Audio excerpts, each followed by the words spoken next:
Okay, so now we're going to learn the ModifyRow tool. Once you have your seating section laid out, if you do theater designs, and you probably play a lot with the seating widths so that you get just the right view in each row. So one of the things that might happen is you have, for example, the second row here, you have a little bit extra spacing in between the seats. You don't really need that extra spacing, so you probably want to optimize for the spacing and maybe get the seats moved over slightly, but you use the seating widths to do this. So what I'm going to do is I'm going to simply go to my ModifyRow tool. I'm going to select one of the seats here in the row. Okay, it'll prompt you, select a seat from the row you'd like to edit. Then it says select the row layout line for the row. So I'm going to hover over. There should be an orange row layout line for each row. Okay, so if you just hover over, it'll kind of see that layout line, and you can click on it. And now it clears out the existing row, and it allows you to customize it. So the way this works is you add a seating type, and you add how many of each seat type you want. So this is really getting into the nitty-gritty, but to keep it simple, I'm going to go to add seat type to row. I'm going to choose a left arm 20-inch. All right, I'm going to add another seat type. I'm going to choose, say, a left arm 21-inch. Okay, just to make it a little wider to fill in the row a little bit more. And then I'm going to just make sure that my seating widths are defined here. So I'm going to type in a seating width for that. I'm going to type in 21-inch because that's the width of the seat. Okay, so when you click on the other fields, it automatically converts it to feet and inches. Now I want Auditorium Maker to figure out how many of each seat that it can fit on the row. So I'm gonna put a maximum number of 20-inch seats. So I'm going to go here to update to maximum number.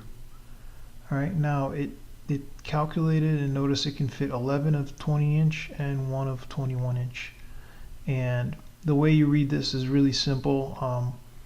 The angle occupied by seats is in radians. Don't really worry about that. The important number here is the angle left in row, and that's 0.04. So there's still some angle left in there. You can still try to play around with the seating widths and see if you can lower that number. So the lower the number of angle left in row, the more you're utilizing that row.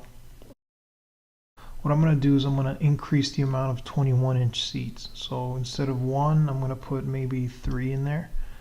And then now I'm going to click on update to maximum number on the 20-inch seat. The reason why I'm doing this is because I want it to fit as many 20-inch numbers, but I want to also have the 3. So I'm going to update.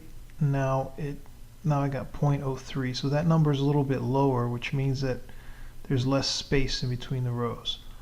So I'm going to keep raising this number. I'm going to go to like maybe 5 21-inch seats, and I'm going to update the other one, the smaller seat, to the maximum.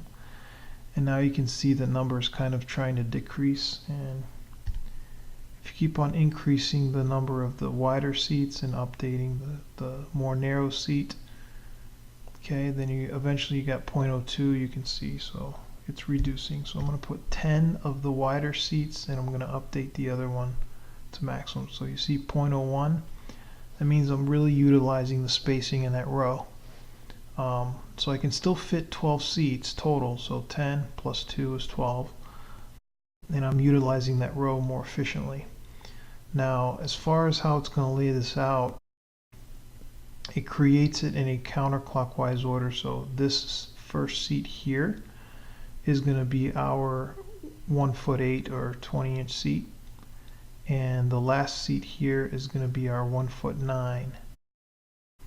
So that's going to be this seat. So if your row was facing the other way, it would go from, left to right.